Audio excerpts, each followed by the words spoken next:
Welcome all, and today I'll be looking at the first Titanofauna, Vesuvius.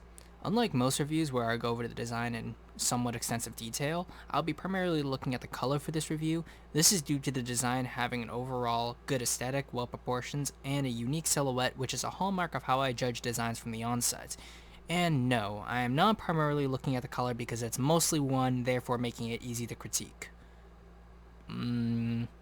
Well, that's partly true, I guess. Well, let's get into the review then, shall we?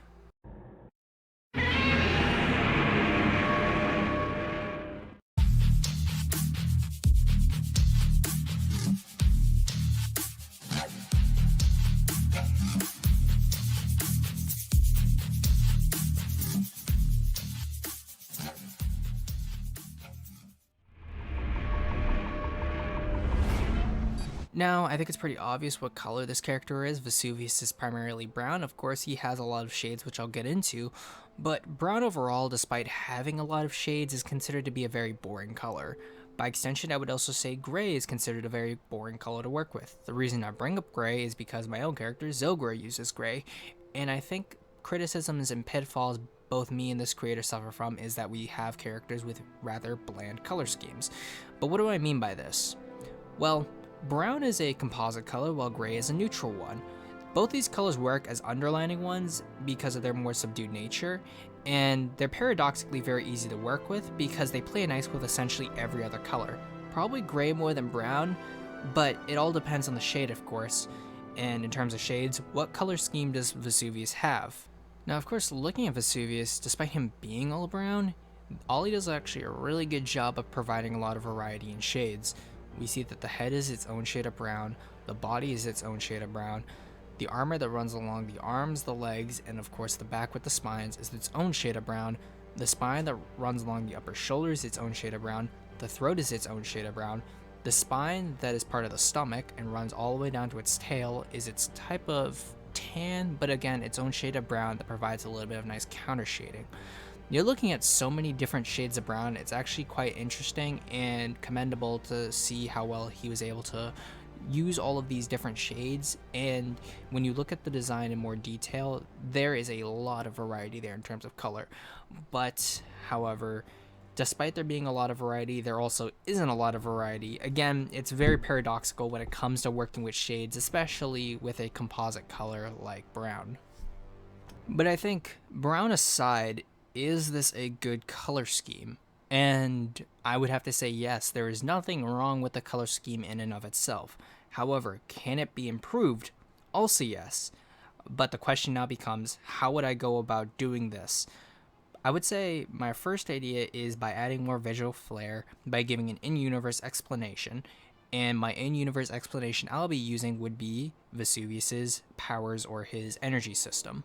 Now, Vesuvius' ability is called an ECA or Enhanced Combat Ability, which is a type of magma breath which begins by having smoke billow up from the body. Afterwards, the eyes, the socket in the skull in front of the eyes begins to glow, the spines begin to glow, the chest also glows, and various injuries along the body glow, before it is released as a type of energy blast. I would say similar to Godzilla's atomic breath or a lot of energy attacks many Kaiju OCs have. Now, what I would do to lighten up the color scheme would be, instead of having his spines, body, and stuff glow when he's using the attack, there is always a small, eerie kind of glow that runs along the armor. I represent this by having these small little orange streaks on the design that I did in Microsoft Paint just to give visual aid as to where I think the glowing should appear. The reason I say this is because not only does it have an in-universe explanation for the character, but I think it could be integrated nicely into the story, possibly as a mating strategy of some kind, as the creator has shown that they want to explore Vesuvius having a family, here shown with his mate and offspring. Now, another idea I thought of that doesn't include using Vesuvius' ECA to justify a color change would be adding more stuff to the body. I came to this conclusion by looking at Vesuvius' head. I would say that the head is the most distinct part of the body due to there being a little bit more color here than anywhere else. Now, looking at the head, we see that there is the fang and the horns. These horns at the lower jaw are gray, just like the fang, and of course there's also the eye, which provides another color as well. But I want to primarily look at the horns themselves. Now, I think what could be done is having similar horns run along the base of Vesuvius' tail all the way to the end. Similar kind of to this lizard right here. However, I'm not saying that you should copy this lizard's tail in totality, but I think similar to how there are spines that run along the tail, just having maybe one row on both sides of the tail run along and have that be that same kind of gray color, it'll provide a little bit more visual contrast with the tail and the rest of the body. And I think this would do two things, as looking at the tail, you could see the gray and your eyes will naturally follow the tail all the way up to the head. And I think that's always something important to do with character designs, is that your eyes should be able to follow the design in a natural way. Because right now, when I look at the design, I primarily just look at the body and the head. The tail kind of gets lost in that because it's all brown, and even from far away, I can't really make out any of the details. So providing just that little bit of extra color would do wonders for the design.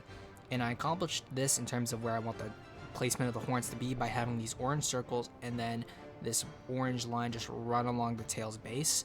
So that would be a visual aid as to where I think the horns would be, and then of course you color them in and we could see how that looks if you were to ever attempt doing this critique. Now, of course, I did not come alone with just dots and circles. I also have something I drew myself which has something similar to what I'm suggesting.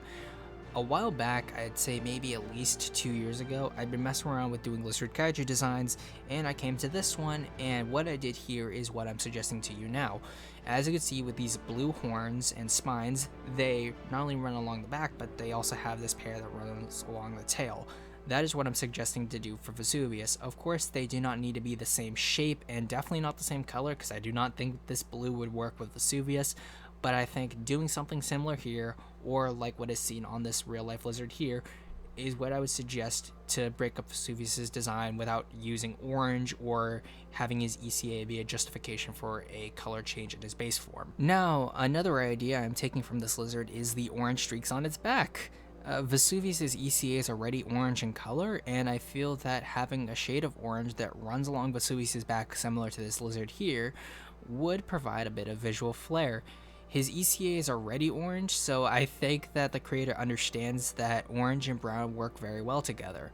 And speaking for me personally, I'd say that I've taken a similar lesson to heart when it comes to my own characters, as I have done this design here for Zogra. It's not the design that we were replacing the main one, but it will be appearing, and I took the liberty of adding more green to the body, head, almost everything, and I feel that it provided a little bit more visual contrast for the character and just sort of sparked up the design. And based on the reception it got, I feel that it succeeded in that regard, and I feel that doing the same for Vesuvius will help him in the long run. And then finally, another tweak I would have about the design is it's in the arm section here. There are these small spines that run along the arm near towards the elbow. I think something that could be done would be to have those be similar in color to the horns that are on the jaw itself. Once again, provides more visual contrast, and I think it would look good down there, because that detail actually gets lost in the design because it's just brown, and having them be that similar gray would help out tremendously in my opinion. Now, in conclusion, I would say that the design is overall solid. Again, you don't really see me critiquing the design all that much because I would say its proportions are very well thought out. It's just really the color, and I think by either tying it to an ability or giving him his own, just another flare of color, or adding more things to the design that give it more contrast would help with the design tremendously, because from far away I can see the design, it looks very unique, but the color itself is just what's holding it back in terms of making it the best it can be. And I think that using orange would be the best solution, as it looks like you understand that brown and orange work really well, as I've said. So again, just work on the color, maybe add a few more things here and there. But like a lot of designs that I have on the channel, you have a very solid base, and there's not much to change in that regard. Now, with characters out of the way, I want to look at the story that Vesuvius has so far. He is considered the first kaiju of what is called the 2012 Convergence event in the story called Cataclysm's Genesis. Now, names aside, good premise, I would say, but what does it mean on a thematic level? what impact does the convergence have on the world you are creating, aside from the fact that giant monsters are appearing? If it's something like, say, the Witcher universe's conjunction of spheres, which I will go into, then it may have a dramatic effect on the world and the cultures that inhabit it. In the Witcher universe, the conjunction of spheres caused many worlds to collide with one another, and monsters started appearing all over the continent. This, of course, is what caused the Witcher schools to be implemented, and various cultures started to integrate with the world and the monsters around it. So, possibly the convergence event could have a similar effect in the story with Vesuvius here. However, the series is called Cataclysm's Genesis, so I assume there is going to be some huge destructive event by the end of the story's conclusion. So, what I would say for advice is generally, what effect do Vesuvius and the other monsters have on a world that will probably just sort of burn up or be destroyed by the end of it? Because Cataclysm implies that there is a huge destructive event that will be coming, and this is only the start of it. Maybe it's a red herring and the world will turn out fine afterwards due to how your characters interact with the monsters, but I will let you know right now that the words you are using present a idea that people may want to see paid off by the end of the story. And I think what I can do in terms of what I can do to help out is just see more monsters and see where the story goes, because once I have more information presented to me, then I can probably make more videos in the future and go into more detail about how to work on the structure and implement your monsters into the story. But as I've stated, I brought up The Witcher. There are other stories that have similar events. The Eternal Champion series with Elric of Melbourne, that's another series that deals with a similar event, or even say how the Immaterial in Warhammer 40k, how that affects the world around it. That'll be another event that seems similar in terms of the diction used to describe the convergence event in your story, and I would look to those for inspiration or to follow along. But overall, just show me more with what you've got when it comes to the story, and I'd be more than happy to help you in terms of the structure of the world on the thematic level. But as I've said, guys, Vesuvius has got a solid design, just a few tweaks here and there, primarily in the realms of color, just to make him pop out a little bit more. And the story seems interesting. Just keep in touch with me so I can help you with that in any way I can. And without further ado, I am Zimzilla, and I'll see you guys next time.